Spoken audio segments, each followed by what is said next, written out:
What is up, wrestling fans, and welcome back to the 2025 End of the Year Awards from Smark Out Moment Smack Talk podcast, the AEW section, and we are on part 2 of that, which means that we are moving on to the Writing Awards. And if you haven't checked back on the first part with the Technical Awards, go back and check that out. If you're listening to the audio-only feed, then obviously you just listened to that part.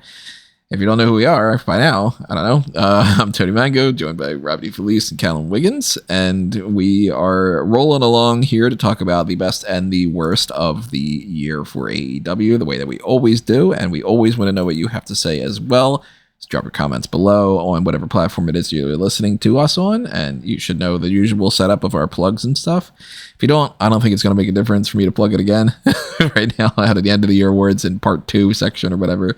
If you are confused, let me know. I'll leave a comment. But for the sake of brevity and not having people have to skip things, let's go ahead and skip that. And let's get into the AEW Writing Awards. And there are less categories for this than there are for the technical skills, but they are some very, very important categories nevertheless. And one of them starts off with the best and the worst catchphrases or slogans of the year. And this could be a lot of different things. You know, sometimes we've had catchphrases that are quite legitimately, MJF saying I'm better than you and you know it. Or sometimes it's more of something that the crowd says, or it's some kind of response to something, The point of it being it's a regular thing and not just a one line that somebody's ever said. Could have a great line once in a while, but it's not a catchphrase if you don't continue to say it.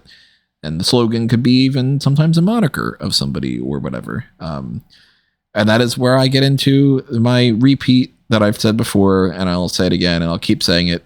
I hate the CEO thing from Mercedes Moné. That is my worst catchphrase or slogan.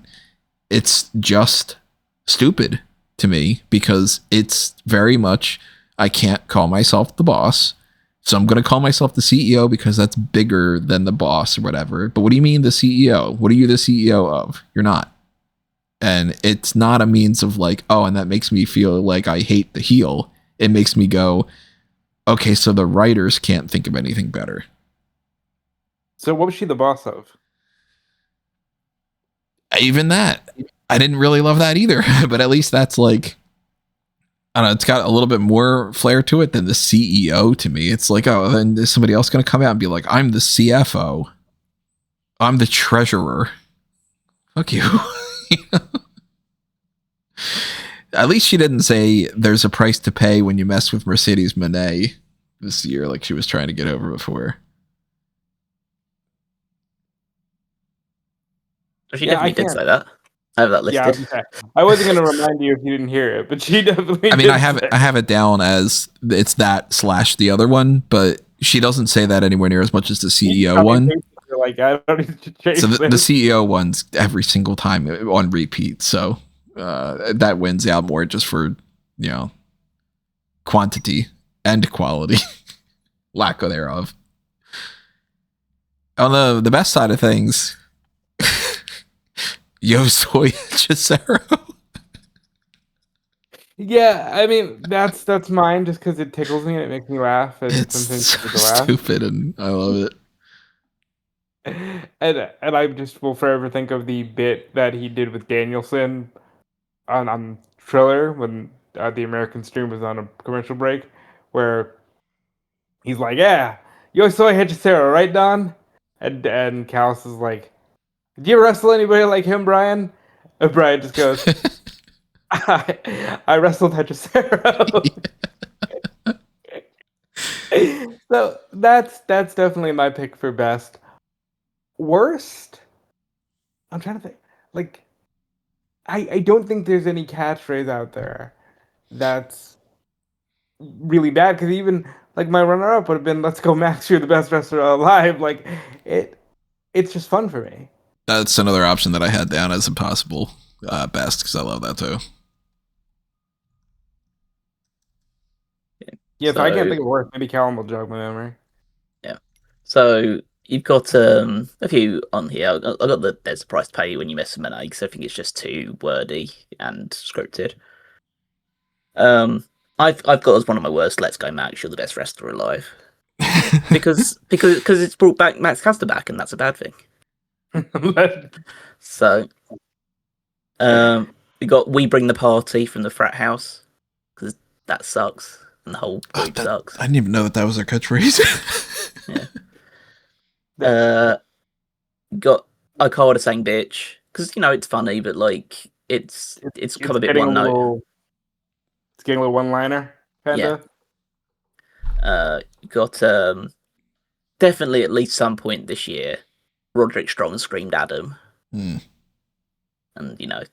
that's annoying as well. I think we all screamed Adam at one point this year, but we'll get to that later. Yeah. We got "Hi Guys" from Jericho. More like "Bye Guys" now. Yeah, it's "Bye Guys" now. Was he still doing that at the beginning of the year? Yeah, he was still part of it. He was still part of the this year, like the learning tree. So yeah, 2025 it kicks your ass. But I think I might go for worst as I guess it's kind of a catchphrase, but it's kind of like gimmick or just like moniker as much as anything else. But "The Last Outlaw," Jeff Jarrett. It's like, wow, if any guy was not worthy of that title, it's Jeff Jarrett. Like, well, I'll say that's one of my candidates for worst gimmick. Yeah, I have that listed as one of my worst gimmicks as well. So I don't know whether I'll go with that one because it doesn't really feel. Maybe I'll just go with the Hi Guys or Adam because it's just there's a lot of ones that are pretty bad. But as best, it's basically a lot of the ones that are kind of correspond. I do like it when Will Ospreay says "bruv." Just like it. I just like him throwing that into every word, every other sentence. He just throws a "bruv" into there. I do like the "he's our asshole, he's our father" chants at Christian Cage. That's quite funny. But then there's two main ones which just do have like a lot of cool response to it. We've got the "We Hurt People" because it's simple and it works and it's part of the music and it's part of the kind of the whole essence of the Hurt Syndicate. But then the best is "Whose House? Swerve's House." Just it's always good to have that call and response one. It's very simple, but it's always effective. I think that's a really good option for that too. Yeah. I didn't mention it during entrance because I want to see how it plays out, but not thrilled with him changing the song, even though I understand why he did it. Still, it's like people love that song, and I think the Nana dance works better with that. Other ones for me outside of Yo Soy Hechicero would have been, "Whose House, Where's House." Christian was still doing the "Your Father's Dead," which I just think it's crazy that Christian, who's been a top wrestler for the better part of 25 years, isn't getting the most over with it being like, "Haha, your dad's dead." See, I still kind of love it though because it's gotten to the point where it's like certain things circle back, and at this point, if he starts going, I heard, I'm like, oh shit. That your mother, and it's like, oh, he's got a mother this time. But I do have a question for you, Tony. Does Harley Cameron making fun of Mercedes with the puppet make it easier or more painful for you to hear Mercedes' catchphrase? I don't know if I would. If I constituted that something, I would constitute that one of the best. Because Harley Cameron's puppet stuff is great. Yeah, I think she's great. Maybe that'll be more in the gimmick discussion, but as I already said, it's definitely Yo Soy Hechicero because it's stupid. It took me aback the first time where I was just like, wait, did it? Like, I don't remember too much. I took 3 years of Spanish, and I honestly don't remember all that much about it just because I was just like, I'll compartmentalize, and when I defragged, my brain just got rid of a lot of it. But I was like, did he say Yo Soy Hechicero? Like, that's not how it is, right? Isn't it like me llamo? Or, like, no, te and I was like, no, okay, so Yo Soy Hechicero is not. Oh, I wonder if that was a botch. And then he keeps like saying it and stuff, and I'm like, okay, this is fun. It popped me. There's also another one that I have for worst that I forgot to mention because I also have this under gimmick, and it overlaps. So it's like, the next category is gimmick. Surprise, surprise. Let's talk about that one.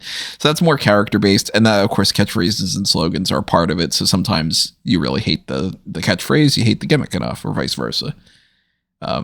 Last Outlaw Jeff Jarrett is, something we just brought up. I think that's worth a discussion because he starts off the year and he's like, I'm the last outlaw. And you're like, well, first off, didn't Undertaker have that moniker already?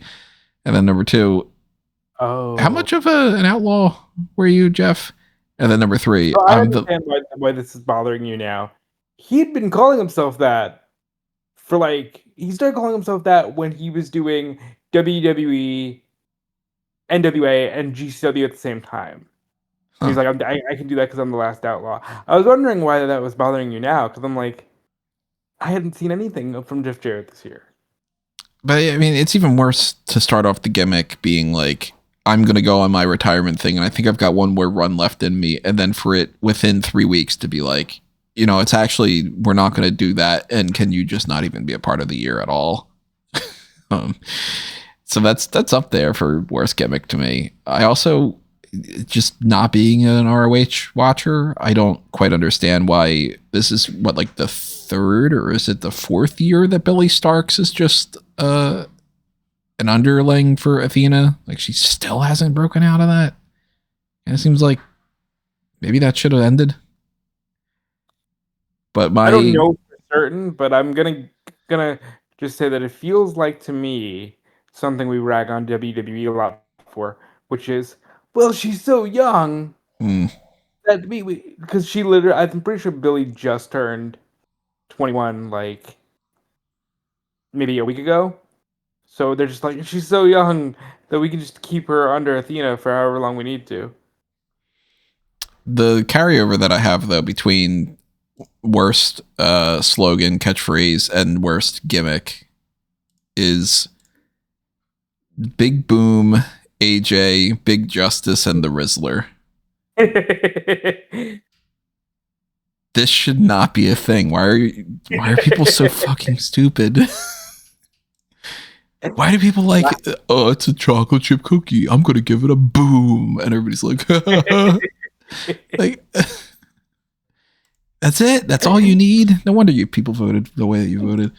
Like, the common thing is just like, it's simple, and sometimes it's simple. Farts are funny. They're always going to be funny to me. It's a very simple joke. Sometimes when somebody falls down, I laugh. But at the same time, I can't imagine getting that much joy out of, hey, that kid rubbed his face in a way and I'm supposed to be laughing that he's fat?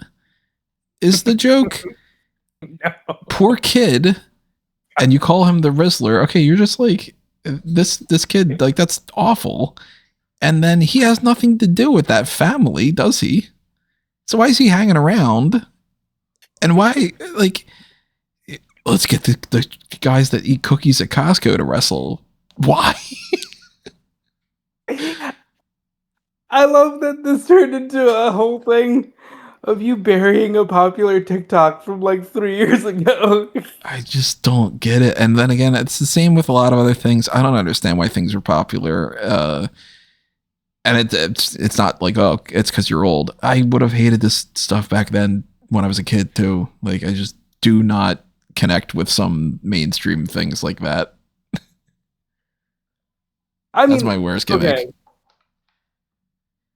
So to comment on that a little, I'm pretty sure people saw through AJ and the Costco guys relatively quickly. One of my favorite things was around last year when I think Taz and Shivani were like, their 15 minutes aren't up yet?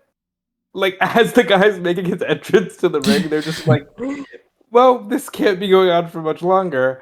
But when it comes to the Rizzler, I think it's fine. The kid's having fun, But yeah, it's not the best gimmick, and it's one of the weirdest things that AEW does.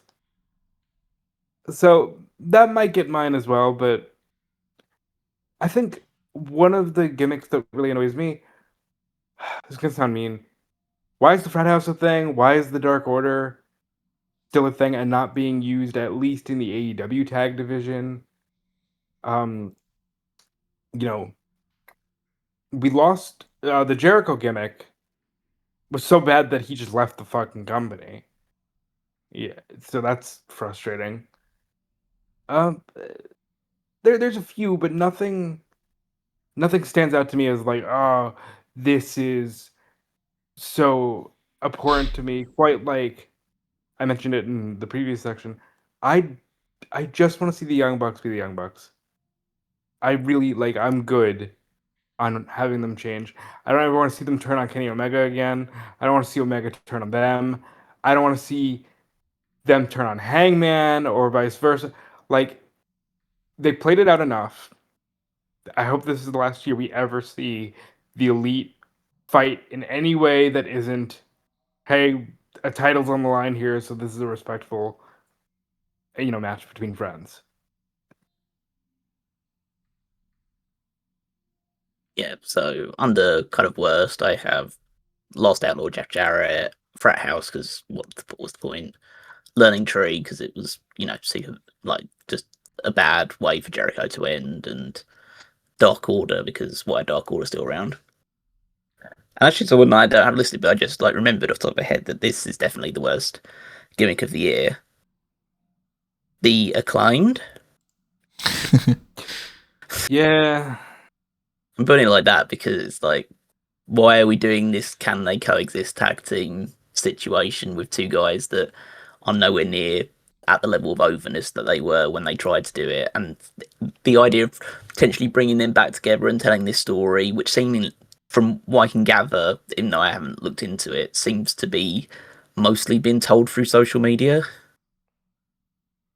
They've had like obviously their things on TV, but they're mostly telling this story still on just social media, on Twitter and YouTube and stuff. And I'm not following all that stuff for long because I don't care enough about these two anymore. But yeah, just this ongoing, unnecessary. Can they coexist? They're better together. Why is Jerry Lynn involved? Where's Billy Gunn? That kind of. When I say where's Billy Gunn, it's like, why isn't he part of this storyline as opposed to, oh, we need Billy Gunn back. I'm kind of happy that if he just went away. But you're not doing a Poochie.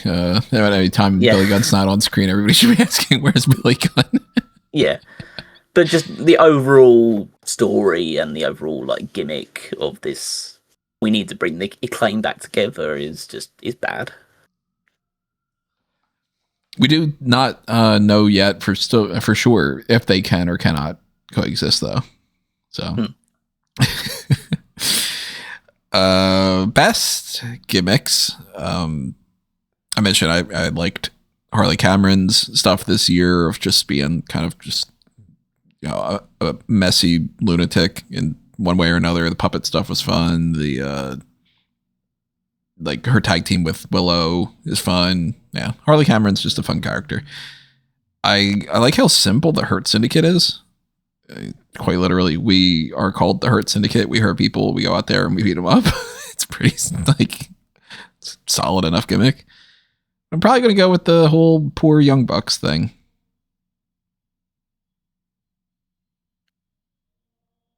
I don't know. I mean, there's a couple other people that stand out to me, but yeah, I don't know how much deeper I could really get into of like best gimmick. It goes to like Death Riders, or best gimmick goes to, and this is a lot of things with WWE too.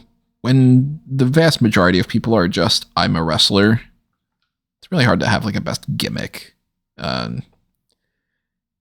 What's Will Ospreay's gimmick? He's a good wrestler.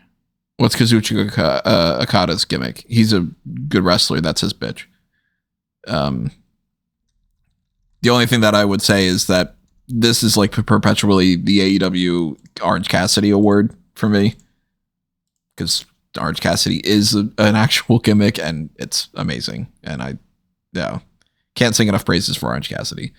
So I kind of want to just give it to him, just because I always want to give that to Orange Cassidy. But I might go Young Bucks. I don't know.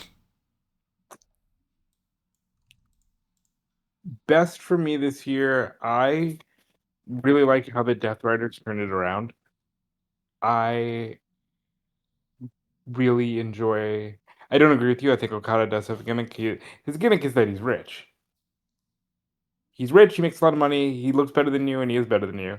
Like And it's almost like MJF, but he just is a better wrestler. I'd probably say my best gimmick is maybe Mark Briscoe conglomeration stuff, because they're really gimmicky. I don't think gimmick a lot when I think AEW, and they're pretty gimmicky and they do it in the best way. Yeah, as I don't think of gimmicks as much for AEW. I think character more than that, because like characters are just real people, just with different personality types. And so Mark Briscoe is a gimmick in terms of like he's this southern chicken farmer guy that's just goes out and wears his heart on his sleeve and does and like puts his body on the line in matches. It's like, yeah, that is a gimmick. That's the character that he's playing. But it's not like a more traditional gimmick. Whereas if you're looking for like more traditional gimmicks, I guess you can look at like the Triangle of Madness, group of spooky girls all brought together. I'd say you've got the like the Hurt Syndicate as a faction of just like they're like a business empire pretty much, just running based on the fact that they can just beat people up, and they can. I would like them to be more like the APA, where they're kind of guns for hire type, but they might evolve into that at some point. John Moxley and the Death Riders from pretty much. I think John Moxley from All In onwards, and maybe even the build up towards All In as well. Just his character has just gone through this crazy evolution to this losing streak, to this very like more desperate to like feel in control, but he's clearly losing control in his matches. I think Cole Fletcher's one of the best heels, just classic heels in the business today, because he is willing to have his pants pulled down in matches and do all that kind of uncool stuff and get the crowd against him, rather than like there's a lot of like more. I'd say this has been going for like decades at this point, but there is this tradition towards more quote unquote cool heels that need to be the too cool for school guys, and they get to do all the cool spots and everything, whereas Carl Fletcher let himself be embarrassed. Broke Bucks was fun, like for a few things. I think it got a little bit long in the tooth, but I think the two that stand out are, well, you got at one point 13 belts Monet, now 12 belts Monet, and her gimmick is that she's a belt collector. But you've got Toni Storm, because she is a living gimmick, and I think she does such a fantastic job at it. And then the conglomeration. They're just a group of guys and girls that just like hanging out with each other, and they're like friends.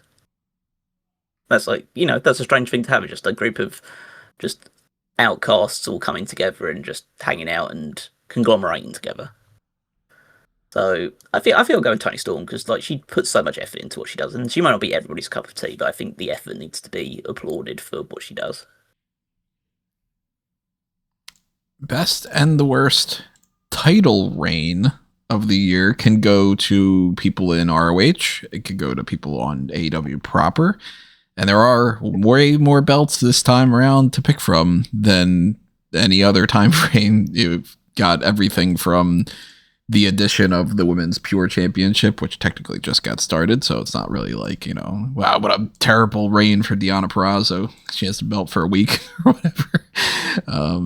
You got interim champions. You've got championships that were vacated. You got new titles in the national title, which again just got started recently, as well as the Women's World Tag Team titles. Technically speaking, if you really want to go with it, you could say something like the Owen Hart Cup winners. Title equals title/title-esque things. I didn't write down any notes for this. I will have to go through and look at this, but when I'm browsing the page, the handy dandy page on smarkatmoment.com, which you all should be checking out, Private Party started off the year as the World Tag Team Champions. That didn't go well at all. Adam Cole was TNT champion. I don't remember what he and Garcia and that whole thing was leading to it being vacated. I don't remember liking that all that much. I can bypass something like how great of a reign is it when you don't even know it happens, like the ROH things and stuff. But then again, that wouldn't be fair for me to just be like, Red Velvet had a bad women's world television championship reign. I don't know what she did until she got injured. So I can't really, crap on her for that. I don't know. Worst, maybe I would end up going the whole Adam Cole TNT thing. Just like that didn't pan out. Maybe Private Party. Well, first, real quick, I just want to say, Private Party potentially leaving and people potentially not caring is a big issue, and I think one of the issues that AEW kind of has is like out of sight, out of mind. So now we don't care because Private Party should have been at least a part of the tag team regrowth, and people were excited when they won. I don't know what happened there, but to that point, one of my worst reigns is Hurt Syndicate tag titles because that was wrapped up with like MJF is with the group, and then we just end that out of nowhere. That was awful. So I'm definitely considering that for one of my picks. The first part of Jon Moxley's world title reign for the year was some of the most critically lambasted parts of the year. I'm gonna go just for the entirety of the year, the AEW World Trios Champions. Cause wow, do we do nothing with these belts, and they're just sort of around. And you could do more with them, or have them be just a fun part of the show, and they're just not, and they're just they're just there so that more people can carry more than one belt sometimes. And that's kind of annoying. So I want to say just in general, the World Trios titles this year. Yeah, obviously mentioned quite a few of them already. We've got the Private Party, the AEW Tag Champions. I've got Mariah May as the AEW Women's Champion because they just didn't really have anything to do with her outside of the Tony Storm stuff.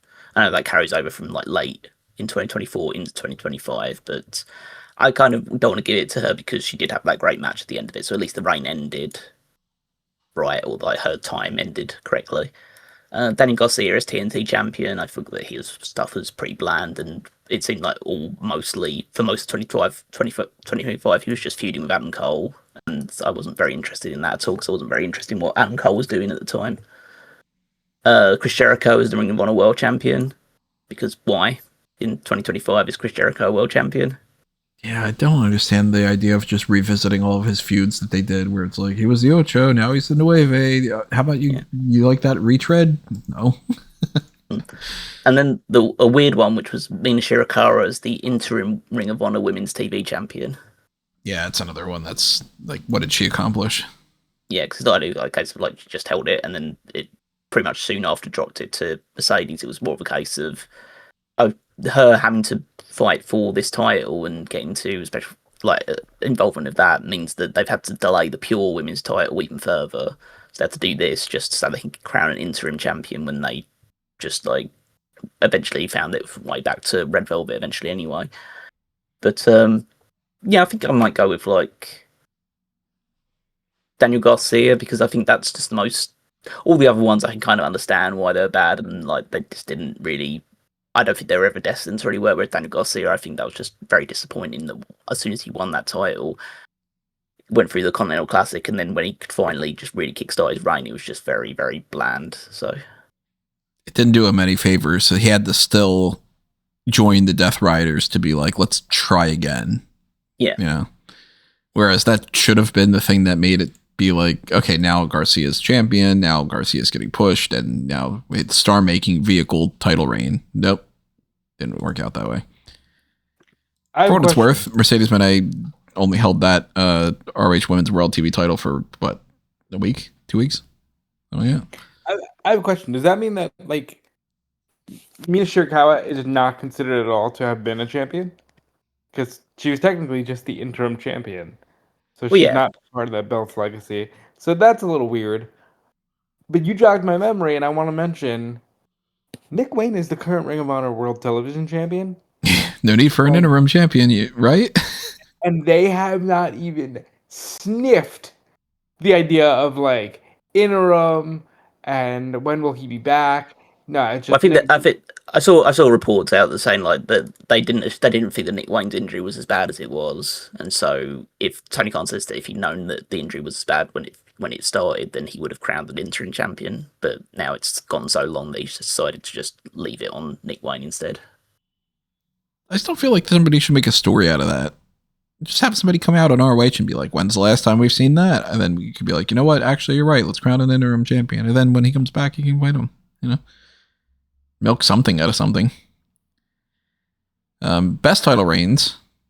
You could go across the board all over again. I think that there's a case to be made for somebody like Burdito for the tag team division to just come out of nowhere and be a fun tag team that had a solid reign and lots of good matches. You could technically do the Ultimo Monet thing of just pure numbers of, you know, how many titles that she's won, as opposed to, you know, actually having a particularly great TBS championship reign or anything like that. But you could say that, you know, that's your thing that you're really going for. You can go with, you know, Okada in theory. He goes into the year as Continental Champion, wins the International title, he's a unified champion. We don't know if he's going to retain the Continental Championship or not, but he might. I think a lot of people are going to go Toni Storm for her women's world title reign. And I don't know, you know, the ROH side of things when it comes to Athena and Bandito and their title defenses and everything. You know, your mileage may vary on like what those matches were and stuff. I didn't see them other than like Athena against like Persephone, for instance. Like I saw that match or whatever, but like I don't know what she was doing on ROH. I guess you could technically make an argument Sammy Guevara is the best world tag team champion in ROH because he's been a 3-time champion without losing it. Back maybe to back. All time. Yeah, that's a weird record, right?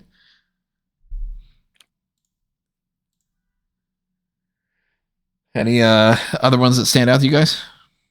I mean, Moxley, like he was the top heel, and I think that has to mean something. Okada's like the longest reigning champion in the company's history. There's still Athena. You can argue about the quality of Athena's run this year, but there's still Athena. I would say Kyle Fletcher's TNT champion had almost the most successful defenses. Rodito, as you mentioned. I trying to think of any others that kind of stand out. Maybe Kenny Omega winning the international title, but I don't know if he got the chance to do much with it. Yeah, given the ones I'm thinking of, it's probably either Moxley just for being the top heel or Toni Storm for just being the face of the women's division. I mean, I think two of the main choices, obviously, Moxley for his world title run. I think he was like great overall when it set up Hangman Page up perfectly.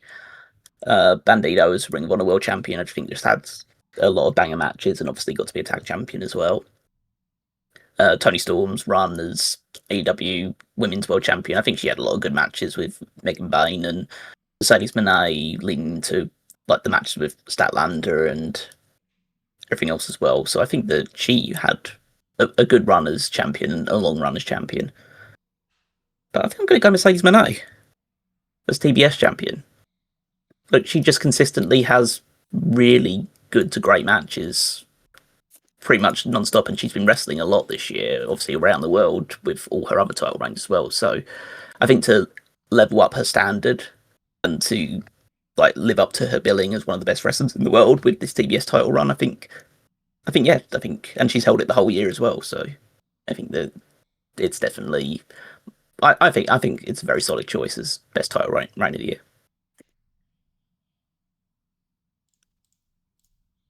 And our next category is the only one that doesn't have a best and the worst, which is the most shocking moment of the year. because you can't really have like a most shocking moment. Now, this also kind of bleeds a lot into the category that comes afterward sometimes, and that's the best and the worst Smark Out moment. Because sometimes it's just the most shocking is the thing that makes you, the most like, wow, I really enjoyed that moment. And sometimes the most shocking moment is, wow, it was really bad and it's the worst thing that happened in the year. So sometimes it's, worth kind of talking about all three of them at the same time. We might as well on that vein. I don't have notes for these for the most part. And I don't know if that's because I just plumb forgot about some of these moments that really stood out to me, or if there really wasn't a whole lot throughout the year that made me like surprised or like really like popped for it. So I'll just say that like my current ranked top choice for best Smark Out moment is Hangman Page winning the title at All In. I don't have anything written down for the worst moment because even things like some of the botches didn't stand out to me as like, wow, it's the worst moment of the year. Is that Eddie Kingston missed that back fist or something. And then the only thing that I really had down as like a shocking moment that I was surprised about was Sting returning at Wrestle Dream, because I just assumed that he was done and he wasn't going to do anything else in the ring. But even that, like, I think it's kind of weak. So I'm sure that there are things that I'm just flat out forgetting. Positive and negative side of things. What do you guys got? Most shocking moment, best and worst Smark Out. So for my shocking moment, I'll go. So I have some of these things. I think, and it's not really a moment, it's like more of a overriding story, but the rise of Kyle O'Reilly as like a singles guy. Like, I just was surprised that they decided to push him after all this time. So that was kind of like, oh, they're going with this guy. Wardlow returning. Because I just thought he was done. And they're not returning. Wardlow's return immediately being an injury might be the worst Smark Out moment of the year, I think. Oh, no, there's definitely... I'll get to that when I get to worst. I think Rob might have the same one as well. But Andrade's second debut and then immediately being taken off TV. That's going to be mine probably as terms of shocking. That was insane. Yeah. That he showed up, what was it, like a day after being released from WWE, and now it's been revealed that he's got to be on the shelf for over a year. Yeah. That's probably the most shocking. But I think, and I'm surprised Tony hasn't mentioned this, but for shocking, I think we were all pretty shocked when Tony Storm beat Mercedes Moné All In. Yeah, yeah. True. We all thought that Mercedes was going to win pretty unanimously. I think most people thought that Mercedes was going to win pretty comfortably, and they decided to go with Tony Storm, and then now telling the story of Mercedes also losing to Chris Statlander, that she just can't win the big one just yet. So yeah, I thought that was like a shocking moment. So I'll probably go with that as like probably one of the most shocking results of the year, just from when we were going into it, just thinking, okay, it's just going to be the crowning moment for Mercedes. But no, instead it's the start of kind of her downfall arc before she rises back up again.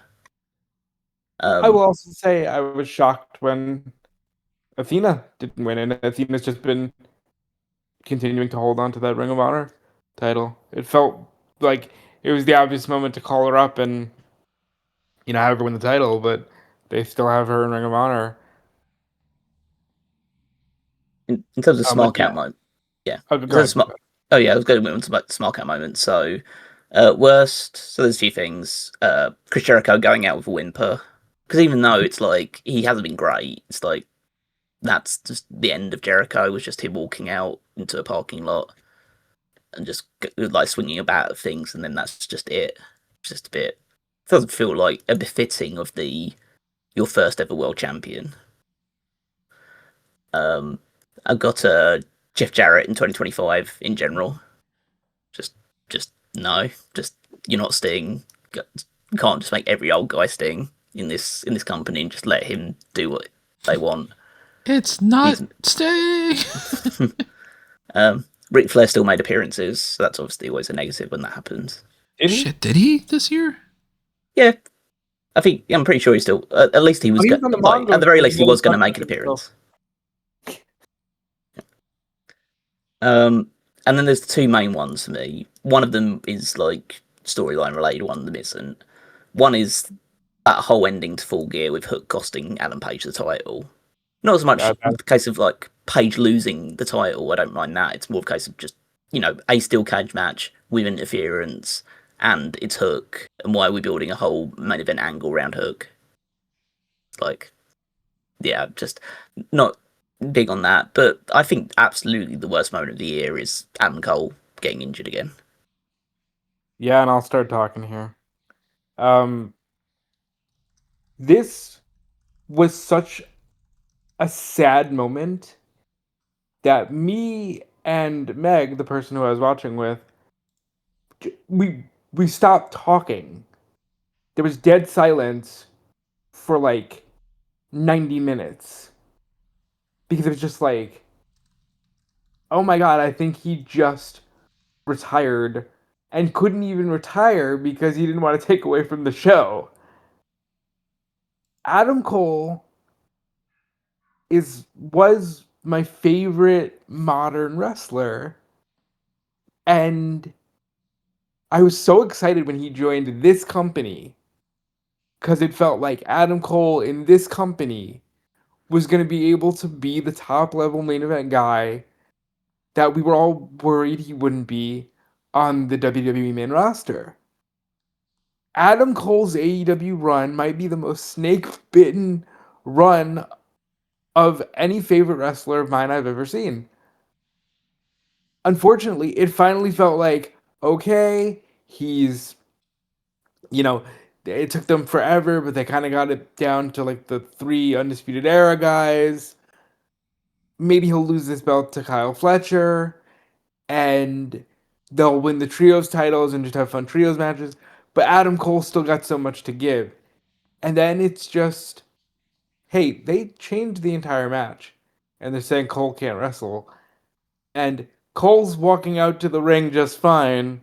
And oh my god, Cole just said, I don't know when or if I'll be back, but I'm in no headspace to say the word retirement. And now everything that we've heard since is basically, he's not wrestling ever again. Yeah. That is a deflating ending to somebody who, at one point, felt like could be like a linchpin star for this company. That's a deflating ending for somebody who, when you look at the Bullet Club era, was as close to the Bucks and Omega as Hangman Page or Cody Rhodes, and just happened to go to NXT before they had the idea of AEW, because we all know he would have been right there. And it's just deflating and sad. And everyone says he's the nicest human being to be walking the face of the earth. And he's facing all these horrible health issues. He still can't fly, according to Tony Khan. And it's just depressing for me, but also the dreariness it cast over the entire event was palpable for me. So that's my worst Smark Out Moment of the year. And it may be, for all intents and purposes, most shocking outside of that Andrade thing, because it just came out of nowhere. And it still upsets me to talk about to this day. Yeah, I think that's a really good option that I totally forgot to write down as far as that. But like, you can't get much worse for like disappointing in the sense of like, man, if I could go back and not have this moment happen throughout the year, then like Cole's retirement's very, just like you said, deflating. Just like, shit, that sucks. And somebody like Wardlow, his retirement is not necessarily a thing that's being talked about. He just keeps getting injured. So there's a chance that, Wardlow comes back. He's not retired. It's not like Adam Cole where, right. He tore his back and he's going to be out for another year, which sucks. Like, Kota Ibushi is going to be out for, at minimum, 2 years, but they're not even saying retirement for Kota Ibushi. With Adam Cole, it's just like he's probably not wrestling again. Yeah, so I think I got to give, now that you mentioned about that, I think you got to probably give that worst Smark Out moment too. On the storyline side of things, now this is stuff that you... I thought you mentioned our best We haven't mentioned our didn't best do ones that. yet. I thought that we did. I'm losing track of things already. You've done all of your ones, but you just didn't know what you were going to say for any of them, so you just ran through all of them. Whereas we've got a few options. So it says like the Smark Out moments. I've got things like, again, more of like a Bandito's rise to prominence and him winning the title and doing all that great stuff as well. Jurassic Express reunite. That was a cool moment. I got to go to Forbidden Door, so that's a personal like Smark Out moment. Long show, but it was still a lot of fun to be there. Statlander winning the world championship, because that's like, oh cool, this like day one person is finally risen to the top of the company. It was great, but like I know we said about like the trios titles and how like they've just been nothing, and I do agree with that for the most part this year. But the Ops actually winning the titles from the Death Riders, because that was the point where the Death Riders were just all over everything. And if you actually go back and watch that match and you look at the crowd's reaction, especially when Joe taps out Moxley, that's like, or forces Moxley to pass out, that's one of the biggest pops that you'll get on all the TV shows this year. It was just a huge moment. And then just, I know I mentioned him already for like best match, but just the whole Hollywood ending aesthetic, I thought was just a great moment. But best moment is Paige opening that briefcase and showing off the world championship again. That's just the best moment of the year. Yeah, that's also my best Smark Out moment of the year. Everything from Moxley like panicking to Brian for no reason whatsoever showing up in a Blue Panther mask. Everything they did there, Darby coming back, that was a perfect moment, and it is the best Smark Out moment of the year for this company. So not to repeat too much, but I have my best storyline of the year is the whole Hangman dethroning Moxley. Yeah, I think that might be the best storyline of the year, because it took an angle that was, again, like I always say, really negative for the company to being an out and out positive. And Hangman became the main character again. I think they could have done a lot more with it, but definitely it's the best story of the year. Definitely like a front runner. I think there are other options. You've got I think just like a storyline also like equate it to feuds as well. So I think Mark Briscoe versus Carl Fletcher, I think, has been a great feud this year. They just have just the most natural chemistry. In the same way we saw the back end of the Will Ospreay and Carl Fletcher feud this year. Tony Storm and Ryan May also continuing. Mentioned the Hangman Page thing, but also Darby Allin versus the Death Riders has been a big feud for the end of the year as well. The whole like slow build towards Okada and Takeshita as well, and all the development there, and just like an under feud as well, like Tekla versus Queen Aminata were beating the shit out of each other for a few months as well, so that was like fun to watch as well. But yeah, the overall thing is like Hangman's just overall redemption arc, him winning the Owen and then winning the title and then just being the guy for the company again, just like that's definitely the best of the year. And we've got the worst storyline of the year options. I had only written down one in particular because this one just annoyed the crap out of me, and that was MJF and the Hurt Syndicate. I couldn't get into it. I thought that they did a really poor job of trying to tell that story. I wasn't digging it at all the entire time, and it went and like you just sort of finished as like, and that's done now. Thanks for dragging that out for 2 months or however long it was. So it didn't even have like the dismount was worth it. Nothing like that. I'm gonna go a step further and say probably all of MJF this year. Yeah, he had a rough year. There wasn't a real focus for him. He started the year like feuding with Jeff Jarrett. He always got transitioned into something great, like transitioned into the thing with Hangman for Revolution, which was nice for Revolution. But coming out of that, what did he do? He feuded with Mystico, which again, great stuff. That was great for CMLL, but yeah. A lot of it in AEW was sort of like, nah. here I am trying to join the Hurt Syndicate, and that just ended like, hey, we're with you, this is actually great, and never mind, we actually need to just pivot and get away from this.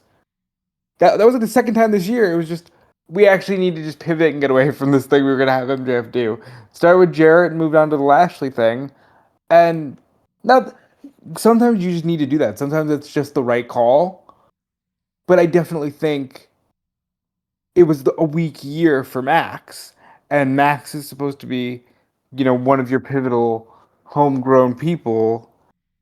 And it's just been... Even, wasn't it the end of last year that he did the feud with Adam Cole? Wasn't that world ended for him last year? So, like, just coming into the year, he came in flat, kind of got a small boost at the very end of the year with the Briscoe stuff, but I think overall, this was probably one of the more forgettable years of his career. Yeah, I think MJF had a rough 2025 where if you could go and, say whether or not he should be like, not he necessarily, but like, should this go down as a good year or bad year? It's a bad year overall. Yeah, I mean, I definitely have both MJF and Jeff Jarrett versus Jeff Jarrett and the MJF Hurt Syndicate stuff listed as one of the worst. I also have to obviously mention the Acclaimed reunites, that whole will they, won't they, who cares story. And also Hook's return to the Ops, because it just makes no sense. Because they've decided to just double down on the premise that he was with the Ops the whole time, and they've just fucked around, and he's had matches against them and everything, and they've just, oh yeah, he was still with us the whole time. It was just really deep undercover, and so they had to make it believable because it had to be kept an absolute secret that he was going to come out and help, and not help Hangman Page in that moment. But yeah, I think I'll go with MJF Jeff Jarrett, because I think they just tried to recreate with Jeff Jarrett the same magic they did with Sting and like the one last hurrah thing, and I just think that it was the wrong person to do it with, and I think that they had some really bad segments, so I'll probably go with that, and I'm glad that it's one that they decided to can as soon as it almost as quickly as it began. And I know I'm of the three of us, I'm like probably the biggest Jeff Jarrett fan here, but I do think that a lot of the reason that fell off was because of the Max involvement, and like, because remember, what turned people off were the promos where it was just like, your wife's a whore, your girlfriend's a whore. That's what turned people off. It wasn't that, okay, we're trying to do something with Jarrett. It was like, you're using this dialogue in 2025, and they just decided to pivot. And again, I'm not saying it would have matched the Sting ending, but I'd go as far as to say Jeff Jarrett could have had a TV ending, and it didn't have to be bad, but it was the Max involvement and the played out MJF stuff that I think really turned people off from that and from the Hurt Syndicate. Like people were saying, it's almost WWE-esque when MJF is on TV sometimes, and that's just not what people want from this company.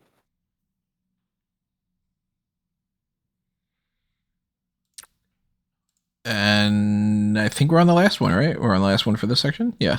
The pay-per-view or special event of the year, best and worst, of course. You could constitute any of those like special episodes of Collision or Dynamite. You can.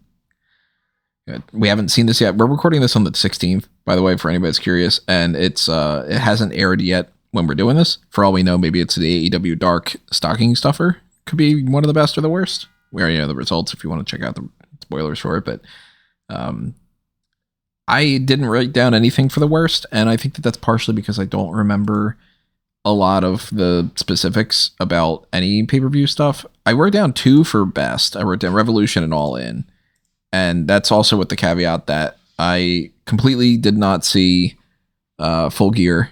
I was just, otherwise busy, and I missed out on portions of a lot of things here and there because things were, counter-programmed, and then it became harder to watch. So Like, I don't remember for sure if I liked anything from Dynasty. I'm looking at it now. That's the worst ranked according to this one list. Doesn't stand out to me as anything that I remember liking. So, like, maybe that's the case, but I'm sure that there's probably an episode of some ROH show that I would rank lower, or some AEW Dynamite blank that probably sucked or something. I kind of feel like I should abstain from it just because I don't even have any idea, but you guys might remind me of something. You know, with Worst in AEW, it's like picking just an okay portion of a great movie. You know what I mean? Like, AEW rarely misses with these shows.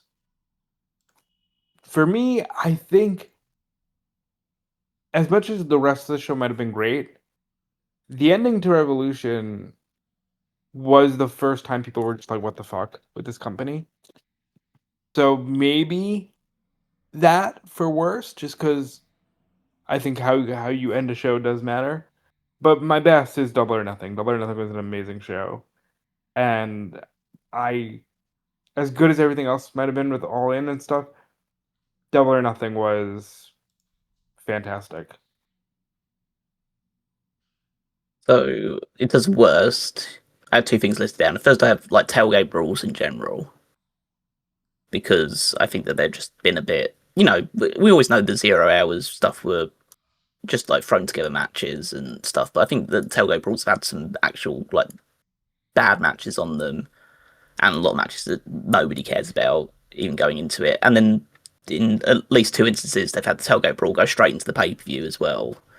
So just like fine. I think it was fine once. Now I have a feeling now they've done it twice in a row, it's pretty much going to be the thing, which I kind of don't like. I kind of think, okay, do it once, that's cool. That shows the sort of unpredictability and craziness of how the wrestling works. But it's a case of, well, if you do it twice in a row, it's like, okay, now it looks like you're scripting this stuff. So, but I think the worst overall pay-per-view was Dynasty. I think it was just, by AEW standards, like just an okay show.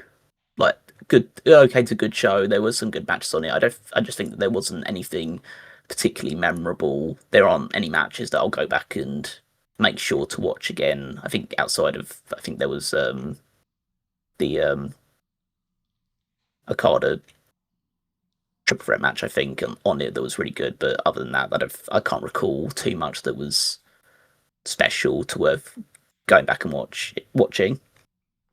But in terms of best, the ones I have listed are All Out, which I thought was a very good show, as it typically is after following All In. I have All In as well, but I think All In was too WrestleMania-like to me, and I didn't like that. I thought they went too hard on like entrances, and it's like I watch AEW for the wrestling. I understand having a few special entrances for a few of the bigger matches, like do it for the women's world title match, do it for the men's world title match, do it for the Bucks versus Swerve and Ospreay because of all the stuff that was going on. And also, I didn't like the men's casino battle royale. I just thought that was a bad match, and obviously had the Adam Cole thing as well, which was, it took a lot to recover from that. So even though it was a great spectacle of a show, it didn't feel AEW to me.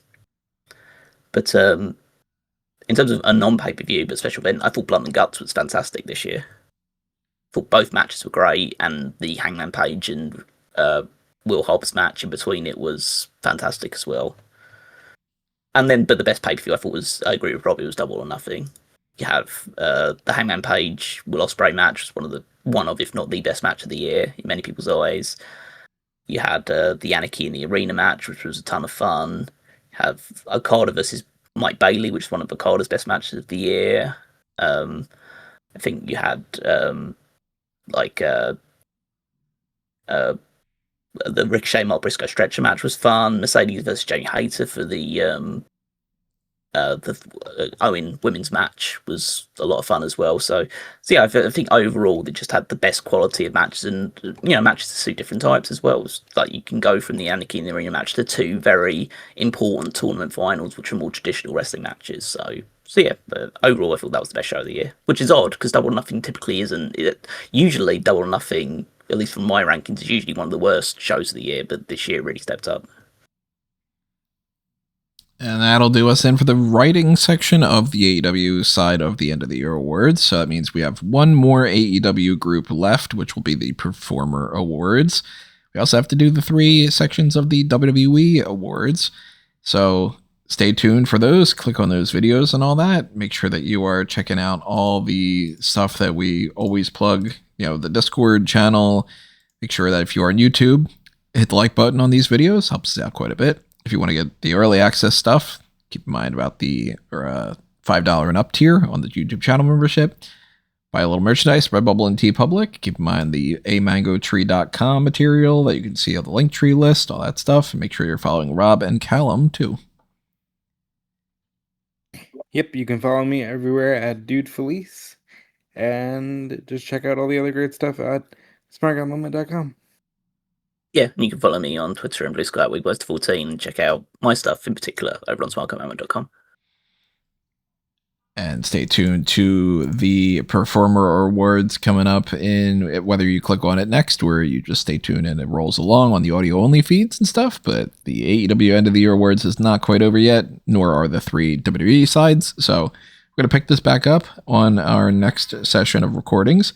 And until we see you then, adios for now. This has been another Smark Out moment, and we're being counted out.